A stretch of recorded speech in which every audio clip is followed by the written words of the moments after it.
4, 19, 22, 24. Diyos ko. Diyos ko. Numero ko ito. Tumama ako sa loto. Tama ba? Sa dalawa. Tama nga. Tumama ako sa loto, Panginoon. Mayaman na kami. Mayaman na kami. Yan ang gulat na sabi ni Randy habang hawak niya ang dyaryo sa loob ng banyo. Pinipilit niyang kumalma dahil halos 50 silang empleyado sa opisinang iyon. Baka may makarinig sa kanya. Hindi naman sa ayaw niyang mag-share, kaya nga lamang baka hindi maging sapat ang lahat ng ito kung lahat ng kanyang kakilala ay kanyang bibigyan. Kaya naman, ng mismong araw na iyon, maaga nga siyang nag-out sa kanyang trabaho. Ang kanyang dahilan, masama daw ang kanyang pakiramdam. Agad siyang umuwi ng bahay upang hanapin ang kanyang tiket. Ikaw ba naman ang tumama sa loto? Sino ba namang hindi magwawala? Sino bang hindi magpapanik, hindi ba? Nais niyang gawing sorpresa ito para sa kanyang asawa. Nang makuha nga ni Randy ang tiket, dalian siyang umalis ng bahay at nagtungo sa opisina ng PCSO. Binigyan agad siya ng guide at schedule kung kailan niya maaaring makuha ang kanyang napanalunan. Lumipas pa ang ilang mga araw, napansin ng kanyang asawa na parang extra naman yata ang pagiging masiyahin ng kanyang asawa ngayon. Ang kanyang mister, kahit pagod galing trabaho, palagi pa ring ganado. Napakalambing pa nga nito. Isang hapon, "Oh, mahal, okay ka lang ba? Parang napapansin kong palagi kang masaya. Napaka-energetic mo. Sabihin mo nga sa akin, mahal, na-promote ka na ba? Share mo naman sa akin yung magandang balita. Ano ba yun? Uy, mahal, ano ba? Sabihin mo na, kulit naman ito eh. Uy, ay, damot." Hindi naman sumasagot si Randy, kaya itong kanyang asawa, mas marami pa ang itinanong sa kanya. Hindi naman siya sumasagot, kaya ang ending, ang tanungang ito ay naging kulitan ng mag-asawa. Naging palaisipan kay Jenny ang biglang pagbabago ng mood ng kanyang asawa dahil sa matagal na panahon, alam niyang napakaseryoso nga nito sa buhay. Sa matagal na panahon ng kanilang pagsasama, palagi na nga lamang siya nahihirapan. Palagi siyang nagsasakripisyo para sa kanilang pamilya. Pero parang iba ngayon. Parang iba ang aura ng kanyang mister. Bagay na hindi na nga niya iniisip pa. Ang mahalaga, maligaya ang kanyang asawa kung ano man ang dahilan nito. Hindi naman daw siya gagawa ng kalokohan kaya malaki talaga ang kanyang tiwala kay Randy. Mahal ng mag-asawa ang isa't isa. Kaya nga lamang ay hindi nga talaga boto ang mga magulang nitong si Jenny kay Randy. Sino nga ba itong si Randy? Si Randy ang panganay na anak ng kanyang mga magulang. Siya ang breadwinner. Alam mo ba, makalipas lamang ang ilang taon nang siya'y makapag-asawa, ang kanya pang dalawang kapatid ay nagtrabaho na rin. Ang isa ay seaman, ang isa ay negosyante. Pero para bang napakababa ng tingin ng mga tao kay Randy dahil hanggang sa ngayon, isa pa rin siyang simpleng empleyado sa kanilang opisina. Kung tutuusin ay maganda naman sana ang buhay ng kanyang mga kapatid. Isang seaman, isang negosyante. May kanya-kanyang trabaho, kanya-kanyang pinagkakakitaan. Subalit ang kanyang mga magulang tila ba kontra sa kung anong buhay meron ngayon si Randy. Ilang taon na kasi ang nakakalipas, itong si Randy ay masipag mag-aral. Napakasipag niya sa paaralan, mataas ang kanyang mga grado. Nung panahong makilala nga niya si Jenny, ay second year college na ito. Kaya nga lamang, nabuntis niya itong si Jenny. Dahilan upang tumigil siya sa pag-aaral at magtrabaho na nga lamang. Tila ba nang dahil kay Jenny, itong mga kapatid ni Randy ay napilitang mag-matured ng maaga. Yung imbis na may susuporta pa sa kanilang mga pangarap, wala. para bang inagaw siya sa kanila. Kung hindi lang sana nga niya nakilala itong si Jenny, edi sana maganda na ang buhay niya. Siguro manager na siya ng sarili niyang kumpanya. Edi sana marami na silang pera ngayon. Edi sana raw na-enjoy pa ng kanyang dalawang kapatid ang kabataan. Yan ang mga ideyang pumapasok ngayon sa isipan ng pamilya ni Randy. May mga pagkakataong kasing naaawa nga sila kay Randy dahil ginagawa naman niya ang lahat upang suportahan ang kanyang pamilya, pero sa mata daw ng mga magulang nitong si Jenny ay hindi pa iyon sapat. Nandyan pa yung mga kapitbahay na pakialamero at pakialamera. Sabi nga nung iba, kung hindi lamang sana maagang lumandi itong si Jenny kay Randy, edi sana nasa Amerika na ito't nagkatrabaho. Sana dolyar na ang kanyang kinikita. Aba naman, akalain nyo, ramdam nga ni Jenny ang hindi pagkakapantay-pantay ng pagtrato ng pamilya nitong si Randy sa lahat ng mga tao, lalong-lalo na sa kanyang mga anak. Aba, kung ituring ang kanyang mga anak ay para bang hindi kadugo. Ni hindi man lamang iniimbitahan sa mga magarbong handaan. Ni wala ngang pabati, lalo na kung birthday o Pasko. Sinong magulang ba naman ang hindi malulungkot sa ganun? Ang tanong ni Jenny sa kanyang sarili, wala naman siyang ginagawang masama, wala naman siyang ginagawang mali. Nagmahal lamang siya. Pangalawa, hindi naman daw siya pabigat sa kanyang asawa dahil gumagawa din siya ng paraan upang kumita ng pera. Siyempre, bilang ikaw ang padre di pamilya, gagawan mo ng solusyon ng problemang ito. Sinubukang kausapin ni Randy ang kanyang pamilya. Nung simula, okay na, maayos na. Pero wag ka, ilang araw lamang ang lumipas, ilang linggo lamang, back to normal na ulit. Ganoon pa man, hindi maaaring sumuko sa buhay itong si Randy at si Jenny dahil ang kanilang mga anak parehong sekundarya pa lamang noon. Kung ito ang sitwasyon ng iyong pamilya, hindi ka ba magtataka kung bakit ang iyong asawa ay palagi na lamang nakangiti sa iyo at patawa-tawa? Hindi ka man lang baka kabahan kapag ganito ang kilos ng mister mo? Nako, alam ko na yan. Sa panahon ngayon, iisipin ng iba, sasabihin ng iba, kakausapin nila ang mga mister nila dahil baka mamaya may ibang babae na. Pero itong si Jenny, kalmado lamang. Alam niya na buo ang pag-ibig sa kanya ng kanyang mister. Malaki ang tiwala niya rito. Basta ang mahalaga, maligaya ang kanyang asawa, walang problema. Dumating ang araw ng Lunes, handa na nga si Randy magtungo sa Maynila. Nag-leave nga siya sa kanyang trabaho at solo siyang nagtungo sa PCSO upang maiwasan na rin ang anumang problema. Dapat hindi halata, dapat discreet lamang. Ang isa kasi sa mga bagay na ayaw marinig ni Randy sa mga tao ay madamot siya. Lalo na kung mula ito sa kanyang mga kaibigan, kakilala o kapamilya. Alam nyo ba, kahit nung panahong simpleng empleyado pa nga lamang itong si Randy at hindi pa tumatama sa loto, takbuhan siya ng kanyang mga kaibigan dahil pag meron siyang ekstrang pera, willing siyang magpautang. Basta, babayaran mo agad. Bit-bit ni Randy ang kanyang requirements upang ipakita sa mga staff ng lugar na iyon. Kailangan makuha niya agad yung pera ngayon dahil malaking halaga yun. Malaking tulong ito sa pagbabago ng kanilang buhay, ng kanilang pamilya. Naisipan nga niya na ilagay ang karamihan ng perang iyon sa kanyang bank account. Yung tipong kaunting cash lamang ang kanyang ilalabas.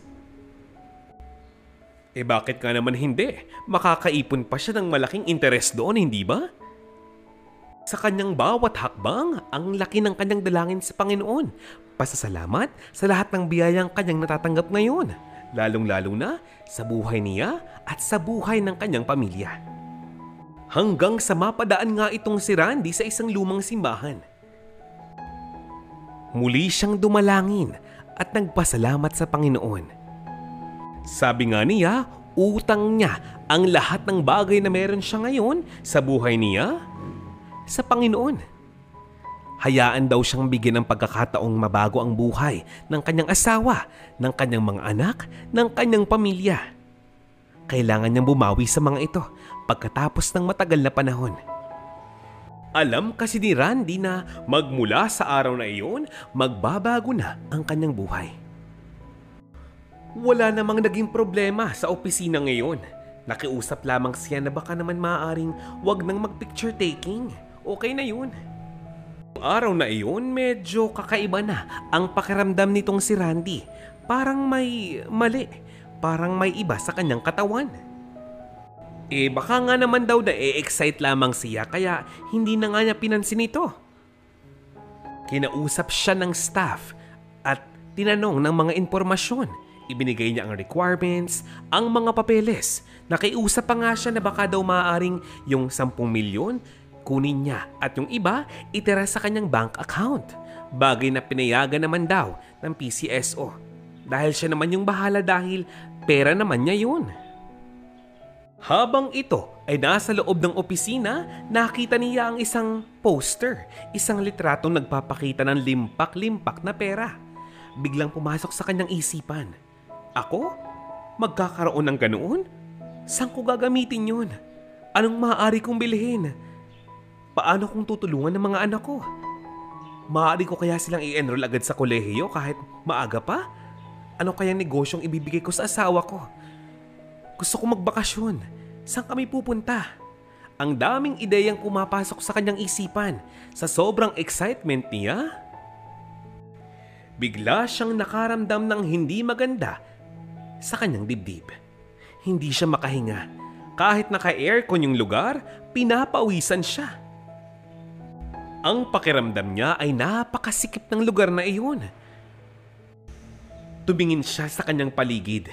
Kinakamusta siya ng mga tao pero parang wala siyang naririnig. Maya-maya ay medyo naging maayos na ang kanyang pakiramdam. Uminom siya ng tubig at nang makuha niya ang kanyang mga pangangailangan, umalis na nga siya sa opisina ngayon.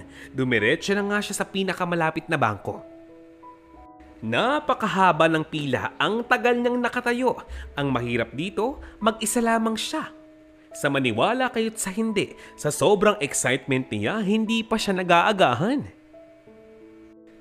Sa loob ng bangko, habang hinihintay niyang ma-release ang pera para sa kanya, iniabot niya ang itim na bag. Pagkaabot niya, ang daming tumakbo sa kanyang isipan na kahit daw masama ang trato sa kanya ng kanyang pamilya, dapat maglaan pa rin siya ng halaga para sa mga ito. Kahit pasabihing minsan masakit magsalita ang kanyang ina, dapat maglaan siya para dito. Kahit na madalas matabil ang bibig ng kanyang mga kapatid, dapat niya itong patawarin. Baka naman nga daw ito ang magiging dahilan upang maging maayos na ang kanilang pamilya. Mahirap mang tanggapin pero parang sa mundong ito, basta meron kang pera, kabati mo ang lahat. Kaibigan mo ang lahat. Diba? Lumipas pa ang ilang mga oras, maluwalhating nakauwi ng bahay itong si Randy. Kaya nga lamang hinahanap niya ang kanyang asawa. Wala si Jenny. Nasaan nga kaya ito? Maya-maya pa ay dumating naman yung kanyang mga anak at sinabing wala nga raw ang kanilang ina at namamalengke. Mukhang tawag pa siya ng bunso niya, kaya itong si Randy agad nagpalit ng damit. Iniwan ang itim na bag sa ilalim ng kanilang kama. Nakapaloob sa bag na iyon ang kanyang milyong-milyong pera kasama ang bank book. Ang kanyang balak ay gawing sorpresa ito para sa kanyang pamilya upang sa kinabukasan, sama-sama silang magsisimba at magpapasalamat sa Diyos. Tulad nga ng sabi ko kanina, nais niya nang baguhin ang takbo ng kanilang buhay. Lumipas pa ang ilang sandali, umuwi na nga itong si Jenny. Napakarami niyang bitbit na gulay, isda. Kaya lang halos mabitawan niya ang lahat ng ngayon dahil nakarinig siya. Parang may nagkakagulo sa kanilang bahay. Napakaingay ng mga ito. Pumapalahaw. Ma, anong gagawin ko? Si Papa po. Si Papa. Natumba po siya sa banyo. Tumama po yung ulo niya sa bowl. Ma, wala na po si Papa, Ma. Yan ang hagulgol ng bunsong anak nitong si Jenny. Siyempre nung simula, hindi siya maniwala.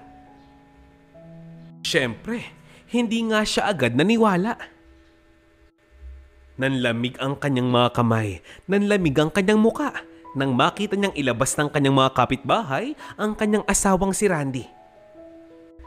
Hinawakan niya ang paa nito, subalit napakalamig na. Maya-maya pa'y dumating na nga ang ambulansya at isinakay doon si Randy. Agad silang nagtungo sa pinakamalapit na ospital. Si Jenny hindi makapagsalita.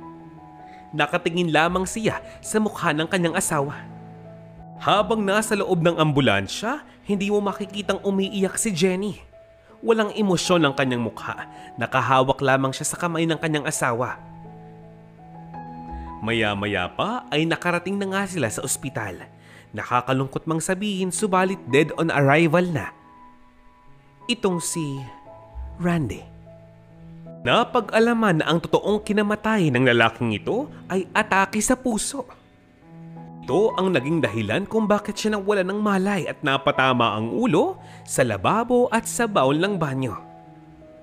Wala kang ibang maririnig sa lugar na iyon kundi ang palahaw nitong si Jenny. Doon niya lamang nailabas ang lahat ng kanyang emosyon. Lahat-lahat. Halos mabaliw nga siya. Dahil hindi niya kayang tanggapin na ang asawang kanina nga lamang ay katawagan niya sa telepono, ay wala na ngayon sa kanyang piling. Ang kauna-unahang lalaking kanyang inibig, ang kanyang pinakamamahal na lalaki sa mundong ito, ang ama ng kanyang mga anak, ay wala na. Ilang sandali pa, itong si Jenny hindi makausap ng matino. Hindi siya sumasagot. Wala siyang pakialam sa anumang sabihin ng mga tao sa paligid niya habang iniimbalsa mo ang katawan ng kanyang asawa. Maya-maya pa'y dumating na ang kanyang biyenan. Mag-asawang sampal ang kanyang inabot. Punyeta ka talaga eh. Alam mo kahit kailan kamalasan lamang ang bitbit mo sa pamilya namin eh. Mula noon pa lamang, malaki na ang galit namin sa'yo. Inagaw mo siya sa amin. Naghirap lamang siya sa piling mo. Balik mo sa akin ang anak ko. Hayop ka. Ibalik mo si Randy sa amin. Ibalik mo siya. Ang hindi ko kasi malaman, sa dinami-dami ng babae sa buhay niya noon, bakit ikaw pa ang pinili niya? Hindi ka naman maganda. Kung binairal mo lamang sana ang kaunting kulubot dyan sa utak mo, edi sana. Alam mong hindi kayo magka-level ng anak ko. Edi sana hindi ganitong klase ng buhay ang meron siya. Boba ka kasi. Boba ka. Ibalik mo sa akin ang anak ko. Kung ano-anong mga masakit na salita pa ang sinabi ng biyena ni Jenny sa kanya. Pero wala siyang pakialam. Wala siyang pakialam dahil wala na nga itong kanyang asawang si Randy. Wala na siyang pakialam. Aba akalain nyo, maging mga hipag at bayaw niya, nanlilisik ang mga mata sa kanya. Akala mo baga alam ang buong pangyayari? Akala mo baga alam ang buong istorya? Lumipas ang araw ng burol, dumating na ang araw ng libig ng katawan ni Randy. Nakatikim na naman ng malutong na mura itong si Jenny mula sa pamilya ng kanyang asawa. Aba, kulang na lamang ay itulak nila itong si Jenny doon sa hukay ng kanyang asawa. Subalit sa pagkakataong iyon, handa nang lumaban itong si Jenny. Kaya ang ending, nagtatalo ngayon itong si Jenny at ang kanyang mga hipag, ang kanyang mga bayaw. Pumagit na nga lamang sa kanila ay ang ilang mga barangay patrol at mga pulis. Pero bakit nga ba napakalaki ng galit ng mga ito kay Jenny? Itong si Jenny kasi ay nagmula sa isang mahirap na pamilya. Sa kabukiran, ika nga. Nagtapos nga lamang siya ng high school. Ganoon pa man, matalinong babae itong si Jenny. madiskarte at masipag katulad ng kanyang asawa. Hindi siya maarte at hindi materialistic. Nagkataon pa namang napakataas ng tingin ng pamilya ni Randy sa kanilang mga sarili kahit nung panahong hindi pa gumaganda ang kanilang mga buhay. Napilitang umuwi ng kabukiran itong si Jenny kasama ang kanyang mga anak dahil palagi nga silang ginugulo ng pamilya ni Randy. Ipinagpaalam ni Jenny ang kanyang mga anak sa eskwelahan. Sa pagkakataong ito, wala nang mga magulang si Jenny. Pumanaw na ang mga ito dahil matanda na, pero nung panahong buhay pa sila, parang tutol din sila dito kay Randy. Bakit kamo? Hindi naman dahil sa kanyang ugali, pero dahil sa ugali ng kanyang pamilya. Tulad ng sabi ng iba, kahit pasabihin nagmamahalan niyang mag-asawa, kung yung kanilang mga magulang ay hindi nagkakaintindihan, siguradong magkakaroon ng problema. Hindi naging madali ang buhay ni Jenny kasama ang kanyang mga anak sa bukid. Unang-una, hindi naman sanay ang mga batang ito sa kabukiran. Pangalawa, hirap silang mag-adjust dahil nung panahong yun, first time pa lamang nilang makilala ang mga kamag-anak ng kanilang ina. Bagamat wala na nga siyang mga magulang, meron pa rin siyang mga kapatid. Kaya kahit papaano, meron pa rin tumanggap kay Jenny dun sa bukid. Sinubukan niyang makalimot sa mga pangyayaring ito, sa mga masamang nangyari sa kanyang pamilya.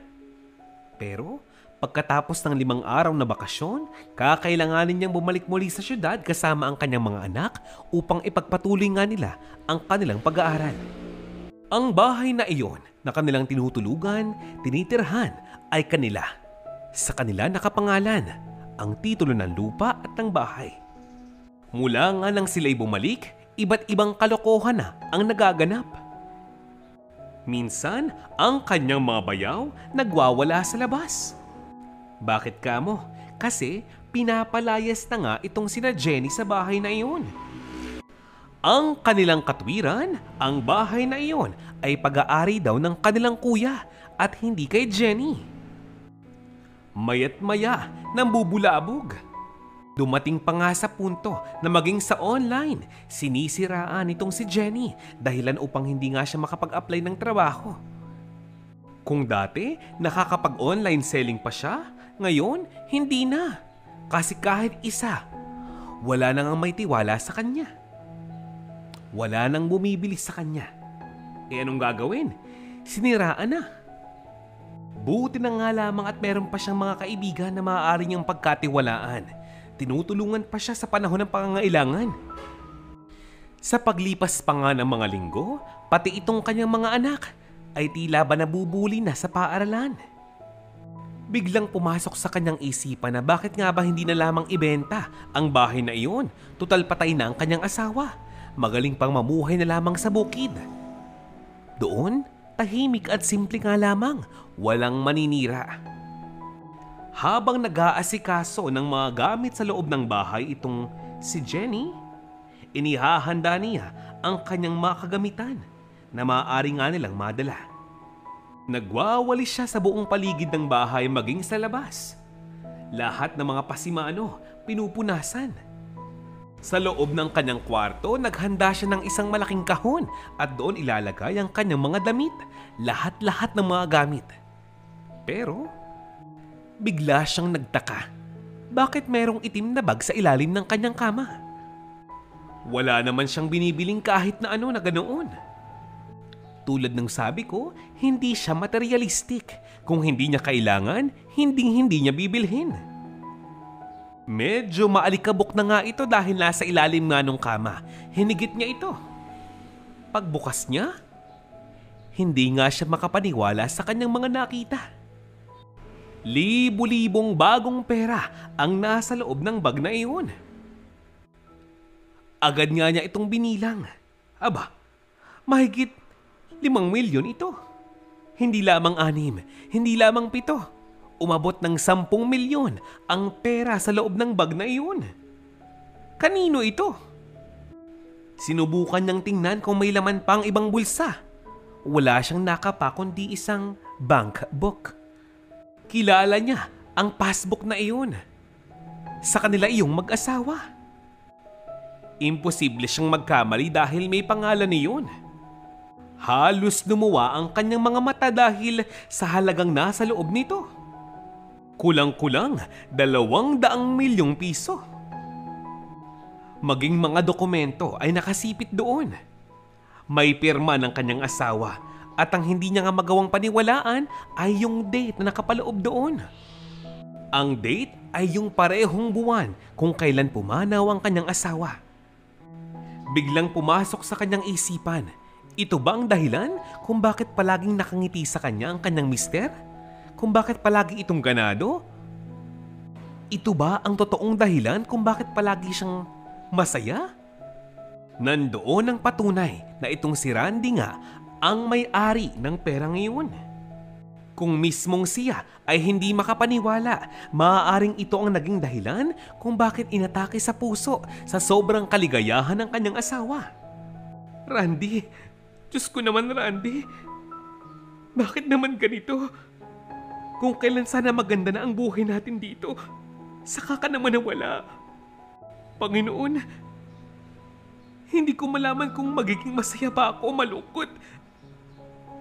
Pero nagawa mong ipakita sa akin ang mga bagay na ito kung kailan ko pinakakailangan. Maraming salamat, mahal. Miss na kita. Bagamat nakita na nga niya ang kayamanang iyon, handa pa rin siyang ibenta ang tahanang iyon. Ang lupa at ang bahay, handa nga siyang iwanan ang lahat ng ito dahil lahat naman daw ng alaala ng kanyang asawa ay nasa kanyang puso't isipan at wala sa bahay na iyon. Isang bagay pa, hindi na nga raw niya kayang tumira sa lugar na ganoon. Ilang araw lamang ang lumipas, nalaman naman agad ng kanyang biyenan na may buyer na ang kanilang lupa't bahay. Aba, nang sumunod na umaga, nagbubunga nga na naman siya. Yan! Tama yan! Magsialis kayo rito, mga malas sa buhay namin. Mga salot! Oh, mga kapitbahay, bantayan yung mga gamit nyo dahil baka maya-maya, ninanakawan na kayo niyan. Isama pa sa kanyang pag-alis. Sa mga pangyayaring ito, isang tao lamang ang naging takbuhan ni Jenny bukod sa kanyang mga kapatid at mga anak. Walang iba kundi si Kumaring Lisa. Si Kumaring Lisa na kanyang matagal nang kakilala at kaibigan. Na kahit pa sabihing sinisiraan ng maraming tao itong si Jenny, kahit na kailan, hindi nga siya tinalikuran. Ang payo nga nito ay huwag nang umalis sa lugar nila. May itinuro nga itong isang malawak na lote sa di kalayuan. Bakit nga ba hindi na lamang iyon ang bilhin? Afford na daw niya ngayon ang mas magandang bahay, ang mas magandang buhay. Kaya bakit hindi?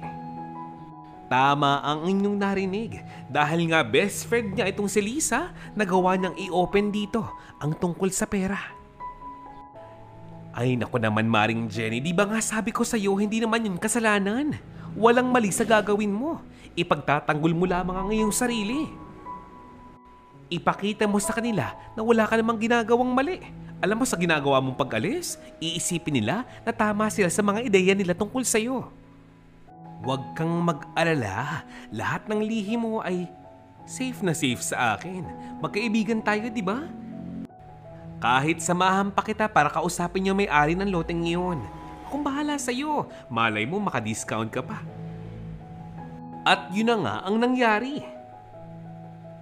Habang hindi pa nga sila nagkakabayaran nung bumili ng lupa at bahay nila, doon pa nga rin sila nakatira. Walang kaalam-alam yung mga tao sa paligid niya na nabili na nga niya ang isa sa pinakamalawak na lote sa kanilang barangay. Nakiusap naman si Jenny sa bumili ng lupa na baka naman maaaring doon nga muna sila tumira habang pinapagawa ang kanilang bagong tahanan sa di kalayuan. Ang kapalit nga nito ay malaking discount sa lupang iyon. Ilang araw pa ang lumipas, kumalat na ang balita sa barangay. May ipinapagawang magandang tahanan sa loteng iyon. Wala silang kaalam-alam kung sino nga ba ang nagpapagawa nito, kung sino nga ba ang may-ari nito. Si Jenny, nakakausap lamang ang engineer at architect gamit ang telepono. Minsan, bumibisita siya pero syempre hindi siya nagpapahalata. Padaan-daan lamang siya sa harapan. Kunwari, may bibilhin. Hanggang sa loob ng 8 buwan, natapos na ang magandang tahanan ngayon. Pinasukan ni Jenny ng magandang mga kagamitan. Sa wakas, lumipat na ang mag-iina sa tahanan ngayon. Lahat ng mga kapitbahay napakamot ng ulo. Hindi nga sila makapaniwala. Yung iba, napapatawa na lamang. Paanong nangyari na ang mag-iinang ito na halos walang-wala, ngayon ay titira sa isa sa pinakamagandang bahay sa kanilang bayan? Siyempre, may pakpak ang balita. Lahat ng mga bagay na ito ay nakarating agad sa pamilya ni Randy, lalo na sa kanyang ina. Magmula nga noon, palagi nang nakamonitor ang mag-iinang ito sa pamilya ni Jenny. Para bang masakit para sa kanilang makita na gumaganda na ang buhay ng babaeng ito. Dati nga, inaabutan ng pera nitong si Jenny ang kaibigang si Lisa, pero ayaw niyang tanggapin dahil ang kanyang friendship na ibinibigay daw ay dapat hindi tinutumbasan ng pera. Subalit sadyang mapilit si Jenny. Nais niyang gamitin ng kanyang kaibigan ang perang ibibigay niya upang pangnegosyo para mas gumanda pa ang kanyang buhay at mas maraming matulungan. Sa makatuwid, gumanda na nga rin ang buhay ni Lisa. Nakakapagtaka naman yata, Lisa. Imposibleng wala kang alam doon. Hindi ba't inaanak mo ang kanyang panganay na anak? Diba? Umaming ka na. Siguro, may ginagawa kayong kalokohan, no? Aminin mo na. Aminin mo na kung anong kabalbalan yung ginagawa nyo, or else ipapakulong namin kayo. Huwag mo nang itanggi. Napakaganda na ng buhay mo kumpara sa noon. Bakit? Dahil kaibigan mo si Jenny? Tingnan mo siya. Nakatira na sa bahay na iyon. Tapos sasabihin mo, wala kayong ginagawang kalokohan? Ano to? Nagtanim ka ng piso? Nagbunga ng milyon? Kalokohan. Dapat nga, kami ang binibigyan niya at hindi ikaw. Kami ang kamag-anak. Kamag-anak kami ng asawa niya. Diba? Diba? Who knows? Baka pera pa yan ng anak ko. Sakim yan Jenning yan eh. Umaming ka na.